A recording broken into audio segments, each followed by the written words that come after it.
Chief Amit Singh इस वक्त राबड़ी आवाज से हमारे साथ जुड़ गए हैं। अमित, देखिए 12 बज गए हैं और क्या हलचल इस वक्त देखी जा रही है? तमाम नेताओं के पहुंचने का सिलसिला भी शुरू है वहां। बिल्कुल, तमाम नेता पहुंचने शुरू हो गए हैं और कुछ ही देर में संसदीय बोर्ड की बैठक होनी है आरजेडी की। और इसके लिए जो नेता है लगातार आ रहे हैं। अब्दुल बारी सिद्दीकी अभी पहुंचे हैं, जो एमएलसी बने हैं।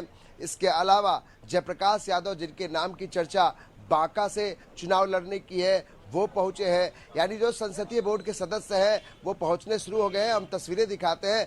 ये राबड़ी आवास है, 10 सर्कुलर रोड, और यहाँ पे जो है अंदर में लालू प्रसाद यादव की अध्यक्षता में अब कुछ समय बाद यहाँ बैठक होगी और इस बैठक में तय कर लिया जाएगा कि कौन कौन चेहरे होंगे आरजेडी के जो इस बार लोकसभा चुनाव में मैदान में उतरेंगे।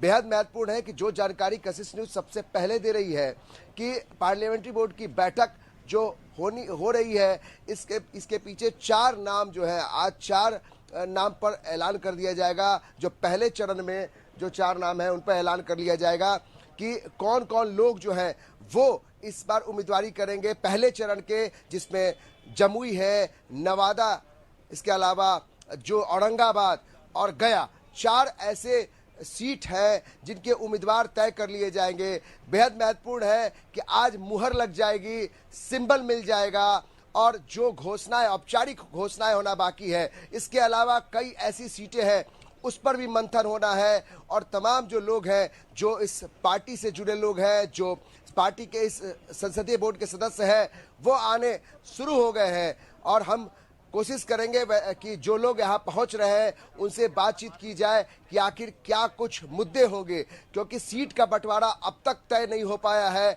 तो क्या कुछ तरीके से, किस तरीके से वो अपने तमाम लोगों को खुश कर पाएंगे। तो कई लोग दावेदार हैं इस टिकट के लिए, लेकिन इस संसदीय बोर्ड में ये तय हो जाएगा कि कौन लोग होंगे जिनके चेहरों को लेकर मैदान में उतारा जाएगा। और आखिर किस तरीके से हमारे साथ कुमार सरबजीत जी हैं जो अभी अभी पहुंचे हैं। संसदीय बोर्ड की बैठक और नामों पर ऐलान होना केवल बाकी, औपचारिक ऐलान। एक नाम जो जहन में आ रही है, जो चर्चा में है, वो आपका भी नाम है कि गया से आप उम्मीदवार हो सकते हैं। क्या कहेंगे इस पर? लोकतंत्र के महान पर्व में अगर पार्टी मेरे ऐसे दलित नेता को अगर पसंद करती है और मौका देती है तो ये बड़ी खुशी की बात है। मौका अगर मिलेगा तो लड़ेंगे, क्योंकि ये लोकतंत्र का महान पर्व है और देश में सभी का अधिकार है, किसी एक परिवार का अधिकार नहीं होना चाहिए। अगर रिजर्व सीट है तो रिजर्व सीट में सभी जाति धर्मों को भी लड़ना चाहिए। अगर जनरल सीट है तो सभी जाति धर्मों को लड़ना चाहिए। लोकतंत्र की यही खूबसूरती है और मुझे भरोसा है कि राष्ट्रीय जनता दल का जो फैसला होगा वो देश हित में होगा और लोकतंत्र की महान पर्व के हित में ही होगा। कुमार सरबजीत जी, 4 नाम पर चर्चा, ये खबर मिल रही है कि 4 नाम पर आज मुहर लग जाएगी, क्योंकि पहले चरण में जमुई, गया और औरंगाबाद और इस पर 4 पर चुनाव होने हैं। तो क्या लगता है कि वो चार चेहरे तय हो चुके हैं लगभग?